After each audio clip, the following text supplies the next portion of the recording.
Lucknow residence का कमरा number 307। Lucknow के गोमती नगर में एक पुरानी सी बिल्डिंग थी, शिवांशी रेसिडेंस। बाहर से देखने पर वो बिल्डिंग बिल्कुल सामान्य लगती थी। 3 मंजिला, हल्के पीले रंग की दीवारें और नीचे एक छोटा सा गार्ड रूम। लेकिन आसपास के लोग उस बिल्डिंग के बारे में कुछ भी पूछो तो बस एक ही जवाब देते, रहना है तो रह लो, लेकिन रात को खिड़की मत खोलना। आदित्य, जो कि कानपुर से लखनऊ नौकरी के लिए आया था, उसे सस्ता और जल्दी मिलने वाला रूम चाहिए था। बहुत ढूंढने के बाद उसे शिवांशी रेसिडेंस में कमरा नंबर 307 मिल गया। मालिक मिश्रा जी थोड़े अजीब थे। रूम दिखाते वक्त बार बार एक ही बात दोहरा रहे थे, रात 12 बजे के बाद बाहर मत निकलना, और अगर कोई दरवाज़ा खटखटाए तो मत खोलना। आदित्य हंस पड़ा। अरे अंकल, मैं बच्चा नहीं हूँ। मिश्रा जी ने बस एक अजीब सी मुस्कान दी। पहला दिन सब सामान्य। पहले दिन सब कुछ ठीक था। कमरा थोड़ा पुराना था लेकिन ठीक ठाक था। एक बेड, एक अलमारी, एक खिड़की जो पीछे के खाली प्लॉट की तरफ खुलती थी। रात को आदित्य आराम से सो गया, लेकिन ठीक 12:07 पर थक थक थक दरवाजे पर किसी ने दस्तक दी। आदित्य ने सोचा शायद कोई पड़ोसी होगा, लेकिन जैसे ही वो दरवाजे के पास पहुंचा उसे याद आया, अगर कोई दरवाज़ा खटखटाए तो मत खोलना। वो रुक गया। बाहर से फिर आवाज़ आई, आदित्य दरवाज़ा खोलो। उसकी सांस रुक गई। आवाज़ बिल्कुल उसी की थी। पहली गलती। डर के बावजूद आदित्य ने धीरे से पूछा, कौन? बाहर से जवाब आया, मैं ही हूँ, जल्दी खोलो। उसने झट से दरवाज़ा खोल दिया। बाहर कोई नहीं था। पूरी गैलरी खाली। लाइट हल्की हल्की झपक रही थी, और जैसे ही उसने दरवाज़ा बंद किया, पीछे से किसी ने फुसफुसाया, अब तो खोल ही दिया। खिड़की का रहस्य। अगले दिन आदित्य ने इस बात को नज़रअंदाज किया। सोचा थकान या भ्रम होगा, लेकिन रात को उसने तय किया कि वो खिड़की खोलकर सोएगा।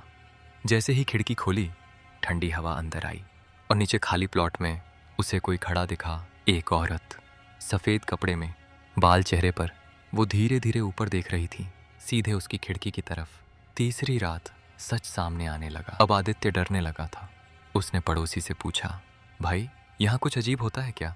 पड़ोसी ने पहले तो टाल दिया, लेकिन बाद में बोला, कमरा 307, पहले भी कोई था वहाँ, वो भी ऐसे ही रात को आवाज़ें सुनता था, फिर एक दिन गायब हो गया।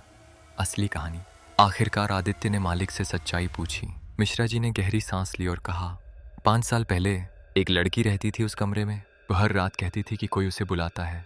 एक रात उसने खिड़की खोली और अगली सुबह वो नीचे प्लॉट में मृत मिली। आदित्य का गला सूख गया। आत्महत्या? मिश्रा जी ने सिर हिलाया।